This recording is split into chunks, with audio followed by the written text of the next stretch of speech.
So before I launch into my presentation, most of you will probably know that IBM now sponsors Ferrari, right? And I'm a big Formula One fan.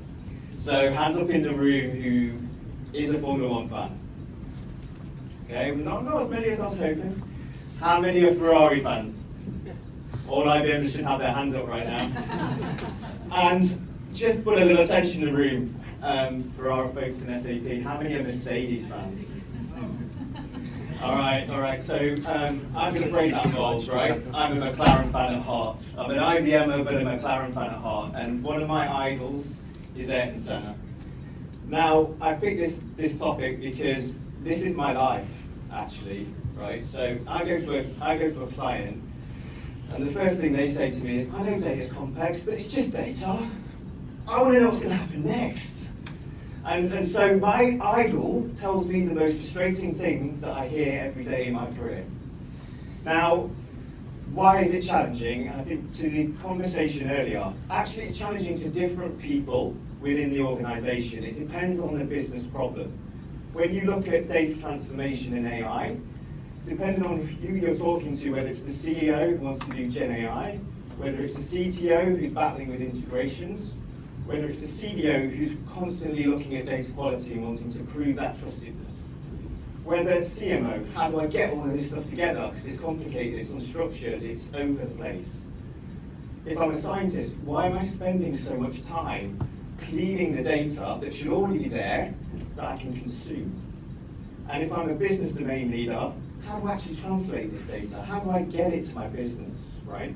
And these are all the things that make data fundamentally hard. Now, the reason I use AI is actually AI is changing the way that we use data, right? So it's not just about AI, it's data for AI. How do we provide data to agents? What are we trying to achieve with workflows? What are we trying to do with applications? But also, it's transforming data itself. Because when you look at AI for data, you can get rid of some of those issues. One of the issues around data quality is, for example, I'm sitting in a factory. It's 4:55 p.m. I'm out the door at 5. I'm going to enter as little information that I can hit save, and I can walk out that door because I need to go home and get my tea, right? If you give them an AI agent to do their data quality, that agent's going to go, tell me this information, give me this information, and it will load that information and check what you're putting into your system. And that is the game changer, I think, for what we do in data platforms today, actually, is how do we use AI, not just to mine data, but to actually fix it. Now, if you take that a step further, everyone talks Gen AI. But let's simplify this to the conversation that was going on earlier. We all know what data products are, or hopefully we know what data products are, but everybody has a slightly differing opinion of data products. The challenge with BW is that we talk a different language. We talk info providers, we talk queries. They're still data products in the grand scheme of things. So you've got the SAPs, you've got the Oracles, you've got your other non-SAP systems, all sitting around on that base layer where you're defining your data products.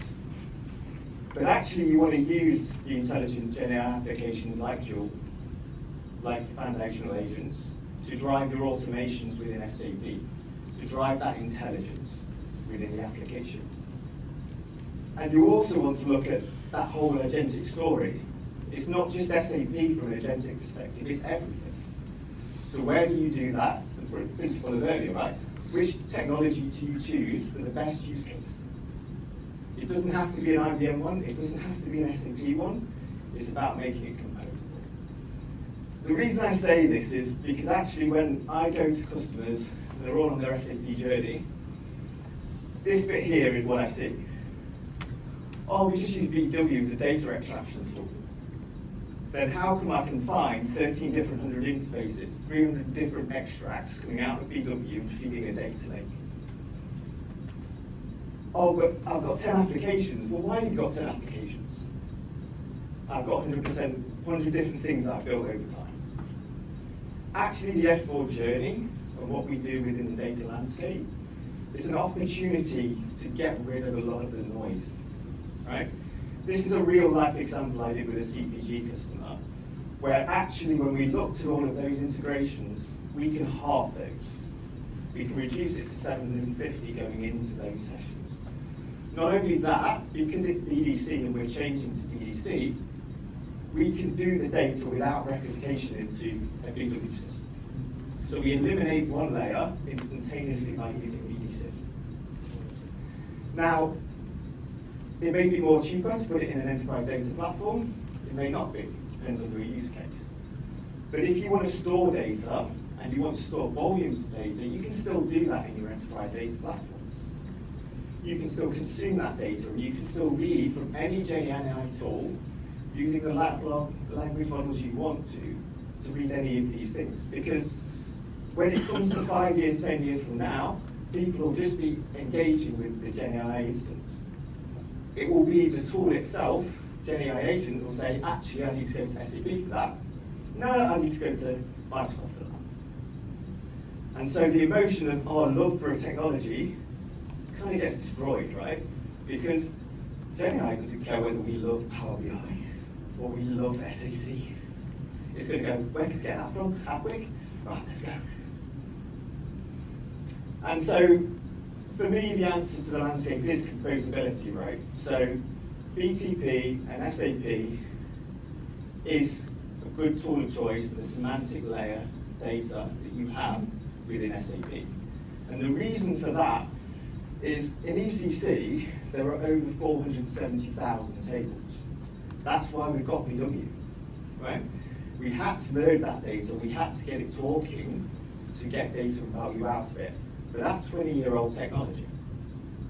Yes, it's been upgraded with HANA, etc., but it's still the same mindset, still the same delivery. In S4HANA, there's still 140,000 tables. So it's not a matter of, let's ingest all these individual tables and all these individual use cases. It's about using the intelligence of SAP, the processes that are driven within SAP, to generate those first layer of data products. And then it's looking at those wider enterprise use cases, and how do you then work with the ecosystem? Whether that be Databricks through a zero copy, whether that be a data mesh through Microsoft, through AWS, or through a Watson, right? But fundamentally, every customer will say, I want one. I don't know a customer that has one. And I'll test this with you right now, right? So social media platforms, who's got Facebook? Who's got Twitter? Who's got LinkedIn? So you guys can't decide on one single platform. So how can a customer decide on one? Right? When all these platforms have different purposes. Exactly. So define your principles, define your purposes, define what you need it for. Right? But you're never going to get down to one. You might get down to 2 or 3. You're never going to get down to one. And this is where I think when we talk about transformation, you really need to think about 3 stories, right? The first is, what do I need to do to keep the business running? Whenever an S4 transformation kicks off, fits what INT4 just said, I need this to run. I don't care why, I'm not going to ask why, I just know it needs to run. So find out what you're using, what version of BW you're using, it will be there. Find out where you should go. Is it an intermediate step to PCE? Is it a move to start building a BDC and change? But also understand the wider ecosystem of ECC, S4, and BW. Because often, as I said before, there are open hook integrations that have generated data sets that are not coming from your ECC system directly. And they will be critical to your finance processes, which is critical to legal and regulatory requirements. So often, who stops big implementation? Supply or finance? They're the 2 organizations that are most trouble. The second bit is, these systems are big, right? I moved house a year ago. I've still got a third of my garage full of stuff that I haven't looked at. And that's the reality of every business warehouse, of every data fabric now that's out there. You will have, and I've seen this and I've gone through it, you will have the opportunity to reduce your size of your system and your storage by 30% at least, I guarantee. Just by looking at what do we use, how do we use it, what do we do. And if you lower those bars, you lower the cost of implementing and changing those technologies. The third bit is we need to innovate. We need to look differently. And for me, this is why BDC is a greenfield story, not a blue or a brown. Yes, use the data of the past to inform your decisions, but you need to build differently. If I give an example of that, and I take finance, this is a real life conversation that I had with a customer in CPG.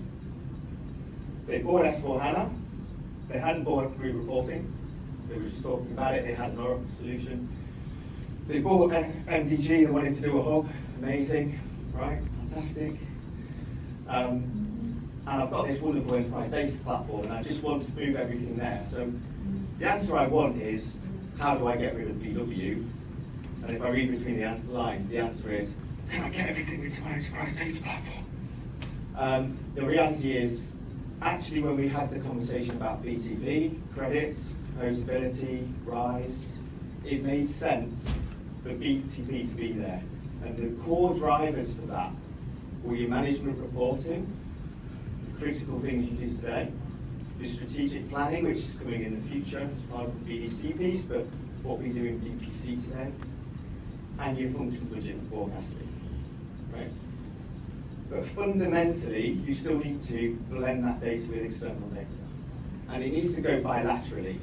Sometimes it's being driven out of the enterprise data platforms, but fed back into SAP and vice versa.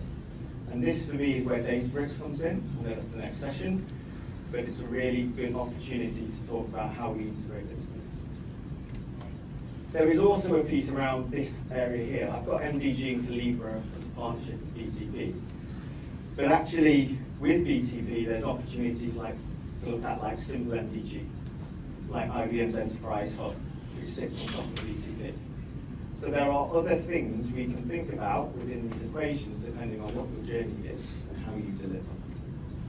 And the final bit of this is who's doing what. And this for me is the interesting part of the next 5 years. Because actually it's not going to matter whether they are process owners or executors, because GenAI will do that for them. Right? It's all going to focus on that second half and how do we support business decisions. My final bit is, we look in SAP to tell us we're different in data. We're not. So my teams that work in the SAP data team talk the same language as our data analytics practice within IBM. And there's a reason for that, and there's more that we should be doing in that space.